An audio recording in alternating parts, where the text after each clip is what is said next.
name is Ed Fitzgerald, and I want to welcome you to Stories from the View, a podcast from the Pleasant View Senior Center in East Longmeadow, Massachusetts. On this podcast, we invite East Longmeadow residents to tell us stories about their lives.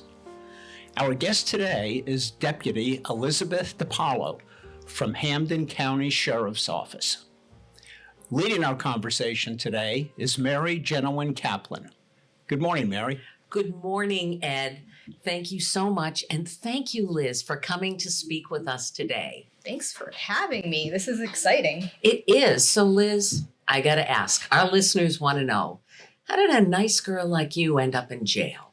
Well, I don't know how nice I am, but it's actually a strange history for me. I grew up in Boston, the Boston area, and I got accepted into Bay Path College, which is local here in Ludlow, Longmeadow.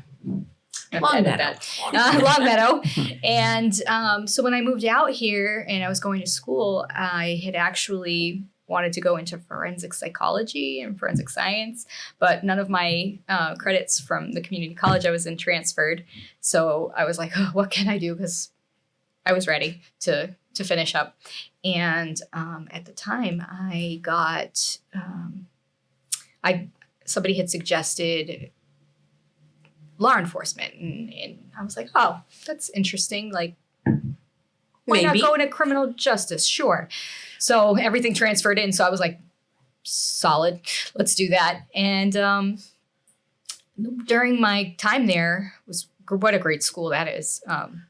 Bay Path is really supportive, especially for women, and just getting them in steady into careers and things like that. So it was a really great experience there. And I happened to open the paper one day as I was finishing up my last few classes, and I saw an article in the paper asking about, saying, hey, with the Hampden County Sheriff's Department, the psychological exam, written exam, physical fitness test. And then I saw the starting pay and I was like, I can do that. I had no idea what I was getting into. Nobody in my family was law enforcement or military. Nobody. I was like the first. You saw an opportunity and you took it. I took it. Yeah. And I was finishing my last two classes while I was in the academy. Oh, good. Because you wouldn't want to be idle. You should go to school and have a challenging so I went to school all program. day. I went to classes 2 nights a week and had my son too at home. So that was a full plate. But I did it and I got my degree and I started working and I've been there ever since. So here we are 17 years later. And wow. I love the department. So what was it? What was the academy like? Oh, it's a blur now. You're in an academy when you wake up at 3 a.m. and you leap out of bed and start doing push-ups on the floor and realize that it was a dream. Oh. Yeah. And nobody's actually yelling at you and you didn't do anything wrong. Perhaps the word is intense. Yes. It's intense. It's very intense. Yes. It reminds me of boot camp. I know what you mean. It's military, paramilitary style. So you have that whole, CAPE, they call it, the correctional action, both physical activity. So, it was great. I was in the best shape of my life leaving there. And You had met the challenge. You achieved your goal. I did. Which brings us now to your present work with TRIAD. I don't know what it stands for, but I am amused that a deputy at the Hampden County Sheriff's Office is here at lovely Pleasant View Senior Center. So tell me, why, Liz? Why is TRIAD involved in this and how? Well, to get into that, we have to go all the way back. So we'll go back to Sheriff Ash. He was the first offender-focused, progressive leader we had in as a sheriff in this area. And he wanted anyone incarcerated with us to leave better than when they arrived. So he was very progressive when he started educational programs and job skill programs to provide opportunities for our offenders to make better choices for their future. He reduce the chances of them reoffending, to give them the support that they needed when they re-entered into our communities. He also knew they needed support beyond our walls. So he had reentry programs that helped them with specific substance abuse programs, giving them college education, all these different things. And they get that while they're in prison, incarcerated. Both. Some of it? So some of it they could start there. If you didn't have an education when you came in to stay with us, you were going to get one. You were going to get your GED. You were going to go to college classes. You were going to get some job skill. It wasn't just we weren't warehousing people. We weren't just going to stick you in a cell for 23 hours a day and leave you and throw away the key. We wanted to give people an opportunity to better themselves. So he had all these great programs, which we still have today. Our AISS, for when they got out, after incarceration support services, they help people who were incarcerated. So if you were incarcerated at any point in your life, you could walk into their doors, and they would help you move forward.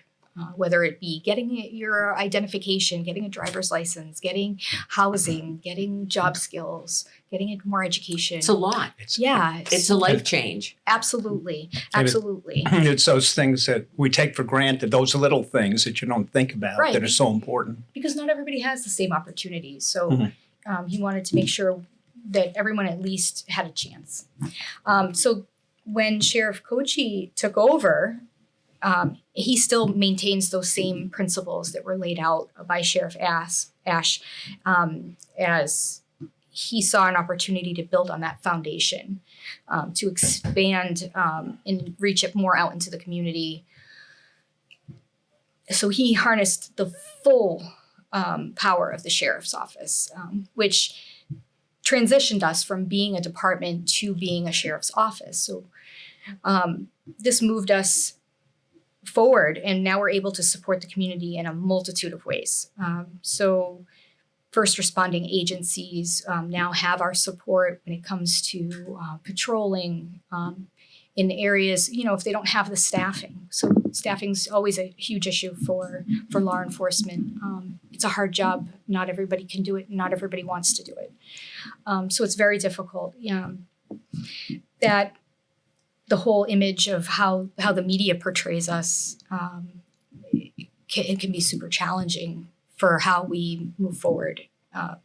So all these different things. So now we have the patrol unit, we have marine patrols, we have horses, we have all these accessible resources for search and rescue, tactical responses, all these different areas that we're now able to help and support the other community agencies that are being they're trying to support our community in the best possible ways. You're expanding beyond the prison walls. Exactly. You're out there helping. Without taking away from what we're already doing inside and everything that we're doing to help support incarcerated people. We're now able to, I would say go beyond that and go into prevention. How can we help people not ever come to jail? And that is good by supporting our community as a whole. And so now we have, after incarceration support services is now all-inclusive support services. So if you find yourself struggling in a situation, you can go into their doors, and you don't have to have had a history of incarceration. You can just be in a bad situation and need help. And they can help you. So we have that, and which all led to Sheriff Kochi calling me into his office and saying, "Elizabeth, our senior community isn't getting enough attention. I want them to know their sheriff supports Yay. them." And that is something we don't hear a lot. Yeah, well, he's very community focused, he loves the community so much, and very genuinely loves the community. So he wanted to make sure that our senior community felt supported. And he's like, I want you to establish a triad in Hampden County. I said, of course. And it happened to be on my birthday. He called me in on November 13th. And so it was a surprise for me. It was my day off. And I was like, oh, okay. I don't think he knew it was my birthday. You had to go in and collect your gift. I had obviously. to collect so great birthday gift for me. And then, of course, this is during the pandemic and everything too, so it was a little hard getting going. But he was like, I want to establish a triad in Hampden County. And I walked out of his office like, yeah, what's a triad? Yeah, I was just going to ask. So after a lot of research, and learning that it's not just an Asian gang, and that's not what he wanted. I learned that there's a national organization of triads through the Sheriff's Association, and they've been established for a long time now. Throughout the whole country has it, and every department is kind of responsible for their own area. So here in Hampden County, we've always sort of had a triad, but it was more of a communication between the departments. Yeah, we would share information. It wasn't tangible resources, which is what we're now providing. So to answer your question, TRIAD is a cooperative agreement between the Sheriff's Office, local first responding agencies, and the senior community. Okay. And what we do is we provide at free or minimal cost to accessible programs and resources to assist seniors to age safely while maintaining their independence. And then we do that with a lot of networking with other agencies that are already assisting seniors and providing resources to help reduce some of that overlap and fill needs where there need to be. And we have a lot of great programs that our office is actually providing right now. So tell us, what's happening in East Longmeadow? What sort of opportunities have you given our seniors in our town, or what are you looking forward to offering? How would a senior access TRIAD here or benefit from TRIAD? So to give you a little overview of some of the programs we're doing, right now we have the Are You OK program. And this, of course, not only is accessible for seniors in East Longmeadow, but all over Hampden County. The Are You OK program it's a telephone check-in. So we call Telephone reassurance? Telephone Check-in, reassurance, yeah. yes. And we just give you a call every day. And this is really beneficial for seniors who live alone and for seniors who maybe are homebound and can't get out and don't have that connection with people checking in on them every day. Nobody wants to fall in their home and not be able to get up and then not have anybody checking in on them for 2 or 3 or 4 days. And it happens. It happens a lot, actually. And our first responders are very well aware of having to eventually get called and go into these homes where this person has just been struggling. So Liz, I've seen you out in the community in a number of places. You're a busy woman. Are you calling people? Who makes these calls? Yeah, so we have a wonderful team of people right now who are assisting with our calls. Michelle Garafi, who works for the sheriff, was appointed to do our calls, and she handles the calls Monday through Friday. We have a couple of other team members that fill in and help out as needed on Saturdays. My partner, who's amazing, she's awesome. She does them on Saturdays as well when she's working. And then she has 2 backups who help So her. they were actual staff dedicated Staff, to yeah. talking And I call on checking Sundays. in with and you call on Sundays, of course, Yeah. because it's another day. Yeah. Yeah. So we all help out and give calls every day, and it's a great program because it's super flexible. We have set up a call-in line, so some people don't want. They get so many spam calls or so many whatever, or hey, I'm going to church on Sunday morning. I'm not going to be there at 9 a.m. I'm going to be sitting in a pew, and I am not going to answer my phone. My phone's going to be shut off. I'm not answering it. No problem. You can call and check in with us. You can call in and say, hey, I'm good for the day, and we'll just we have a database, we log it, Check 'em check, off. you're all set. Or maybe they go away to Florida for a couple of weeks and they're going to be with family for a couple of weeks during the summer or winter. How does somebody sign up for this? Oh, all that information I'm going to provide at the end for you because Oh, I will okay, have good. our phone number and everything Good. for you. Good. Yeah, I want people to be able to call us and they can call us directly and sign up. Or they can come here to the senior center and connect with them here. They have all our information as well. So in this super flexible program, we can shut you off for the 2 weeks that you're with family or wherever. But so for some folks, this might be the only check-in they get. right, and we do have we do have people on our program, unfortunately, that don't have really anyone that reaches out to them, so that they look forward to our call and just that check-in every day and just say, and they're super grateful just that somebody is just reaching out. So Do they tend to keep you on the line, maybe? Just kind of chat a bit and not too Talk much. about I their mean, day? No? sometimes you get a few minutes and you always check. I mean, it's a check-in, so you may spend a few minutes talking.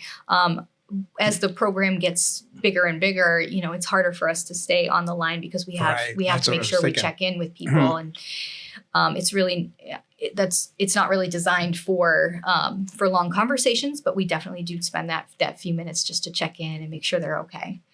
What So- a great service. yes. Yeah. Wonderful. It's great. It is great. So that's one of my favorite programs, and it's available right now, and it doesn't cost anything. You can sign up and just know that you have that reassurance. So It's one of those, like the commercial says, it's priceless because it really is. yeah, it's a lifesaver.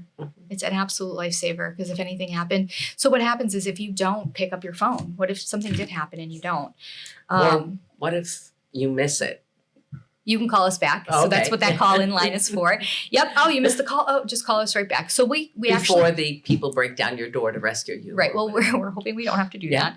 that. So we call back 3 times. We'll call back like our initial call and then 2 more times within 30 minutes. If you don't pick up, we reach out to your emergency contact. And for some people, that might be the local police department. And we just ask to do a wellness check on them. So somebody will go over to the home and check on. Just make sure they're okay. Make sure That's they're nice. okay. Yep. So we have those safeguards in place if they don't pick up. And it happens every once in a while. They forgot or they shut their ringer off or, and then the police are showing up at the door and they're like, oh my God, and they're so embarrassed. And but it's okay. It happens to everybody at least once that signs up for the program. So it's just getting used to it. And so it's great. People really do appreciate having that resource. Fabulous. What's next? We have the home safety assessments. So that's Jen and I are both certified to do home safety fall risk assessments. So when you're as you're aging, usually you buy a house, you'll set your house up, and everything stays kind of as it is. Your furniture stays where it is. And you don't think too much about that as you age, your body changes too. How you move changes. You maybe not lift your feet as high. You don't. You might need more. Your eyesight doesn't get as. You might need more light in certain areas of your home, and you don't think about those things. So this gives an objective view to your home. So we come in and we look for those safety risks, those things that would cause a person to trip and fall, or anything. So it's a 240 point inspection. So we look at all the different areas of your house on the outside and inside of your home. We look for a house number, which I'll get into. We also provide house numbers. So is your house easy to find?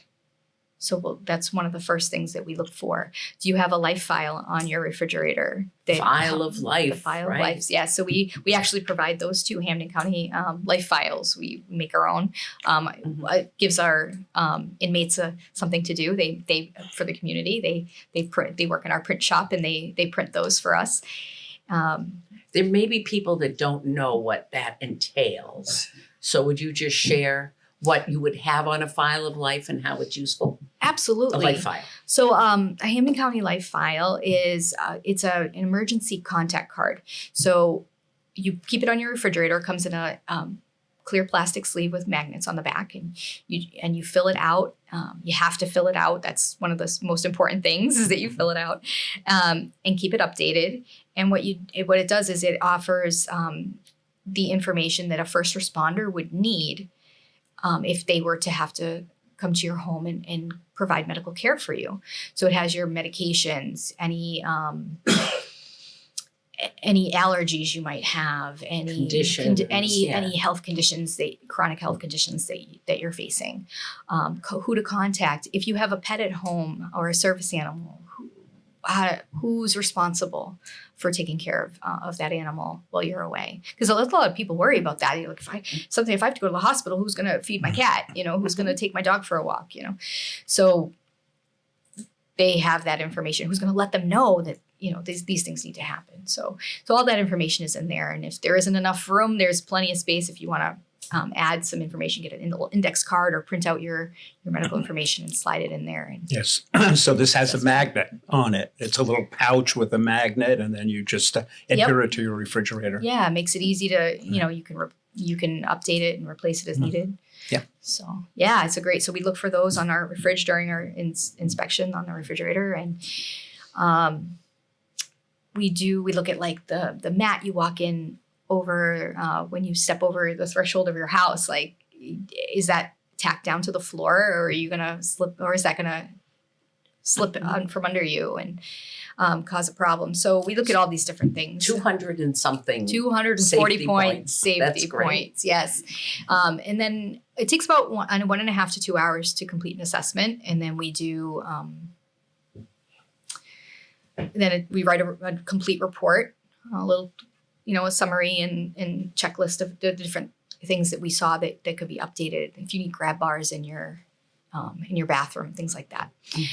So we added all that information in there and provide that nice little packet for you. It usually takes about a week turnaround to like get that back to you, but yeah. So it provides all that kind of information and some suggestions on ways to keep your house safe for you. As you say, new eyes, and these are new trained eyes. Yes. So that is very yes. We are certified through Age Safe America.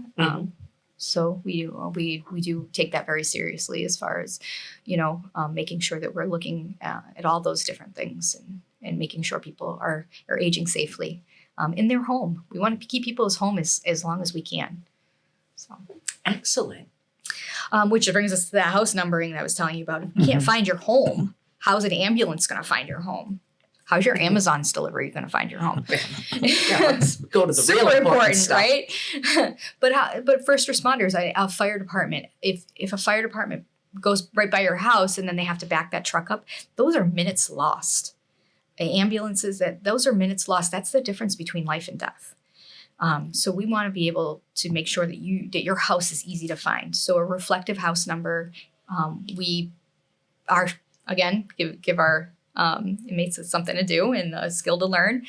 They'll print out they have those reflective house numbers printed. We have them mounted on posts, and then we have a team that goes out and installs them. It's a staff team that goes out and installs them. But how wonderful. Yeah.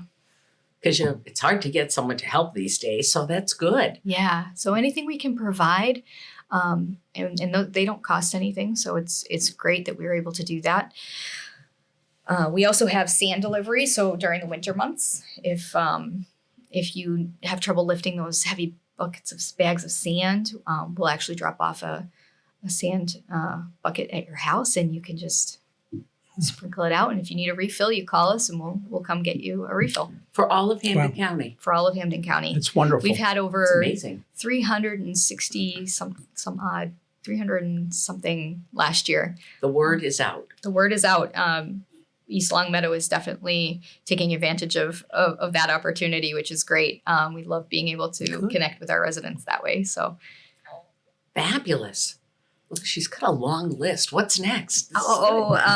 We do a speaker series. So sometimes here in East Longmeadow, they'll invite me out to come have a talk about scams that are, all those horrible calls you get with people trying to scam you out of money and your identification. So we teach people how to stay safe that way. We'll do talks on elder abuse and how to report and stay safe that way. What else? I do a laughter as medicine, which is a newer one to just help people. It's the science behind. I'm not a stand-up comedian. I'm really not. I'm not that. But funny. You are entertaining. Thank you. I do try.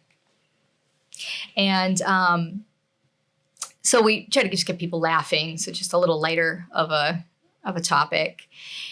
So we do all kinds of things. If somebody's interested in something and they want to learn more about it, they can let me know and I'll put something together. So yeah, anything to help people stay safe, age safely. We do one on fall risks and in our TRIAD program as well, so people can be informed about what we have to offer. And you do these at senior centers and churches and whatever. any senior group that wants us to come out, they can just give us a call and we'll schedule something. So yeah, me and my partner get really booked up. So people really like to hear us and just get all that valuable information out. So where is the sheriff's office located?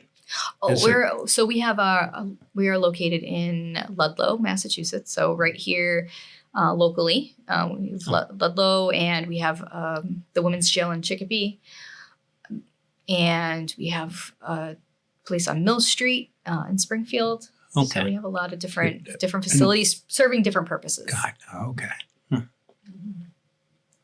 Have we covered everything that you've done? No, there's still one. And there's more. One more program that is absolutely amazing that I want to get into, and that I think is really exciting for the community because it's new. It's electronic search and rescue. I know. Does this mean you can help find my TV remote? What? No. What are you searching and rescuing? This is for people who have cognitive conditions who wander or become lost. So anyone with a dementia, autism, traumatic brain injuries, really anyone with a cognitive condition would qualify for our program. If you live in Hampden County, we can provide these services, which helps support the family members who are caring for them. And what it is a tracking bracelet. So the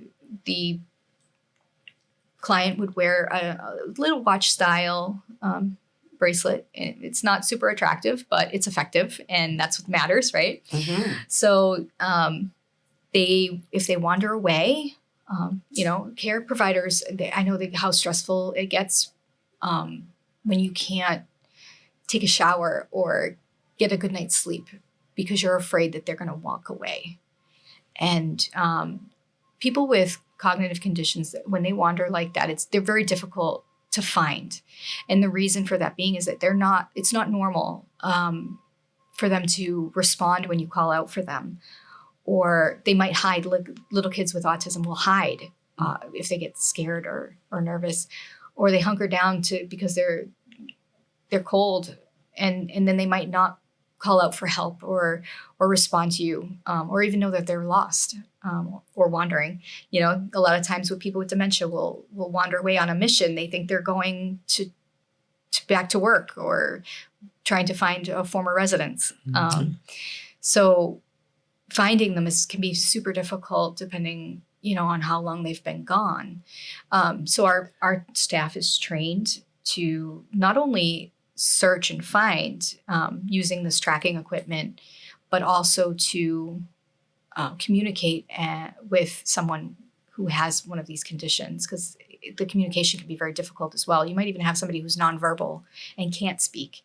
Mm-hmm. So how do you communicate and how do you make that connection and bring them home safely? So our staff is trained to do that as well. That's wonderful. Yeah, I've been there. I know what that's like.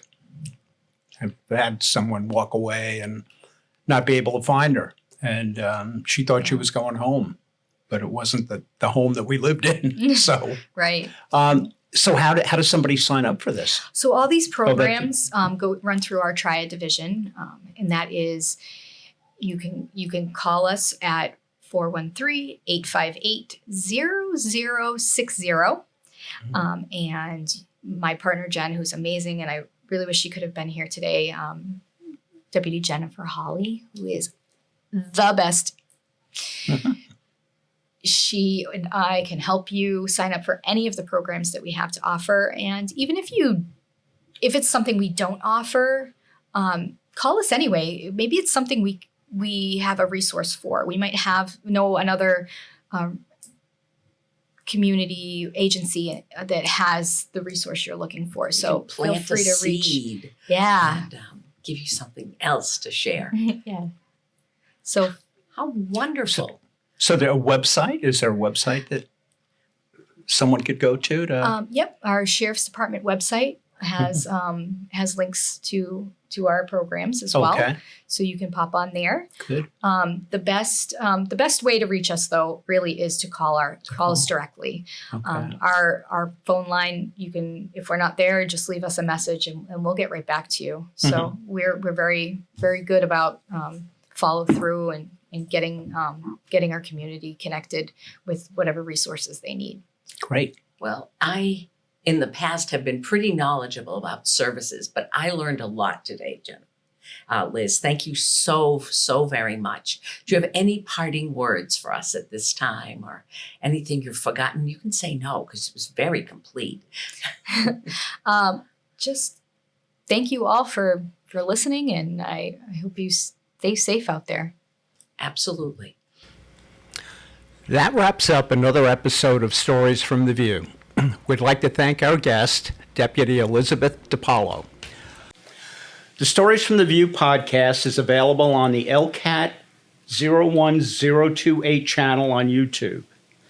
If you have a story you'd like to share, contact Pleasant View Senior Center Director Erin Kobler by stopping by the center or calling 413-525-5436, extension 1401, or sending an email to erin.kobler at eastlongmeadowma.gov. Thanks for listening, and we'll see you next time at Stories from the View.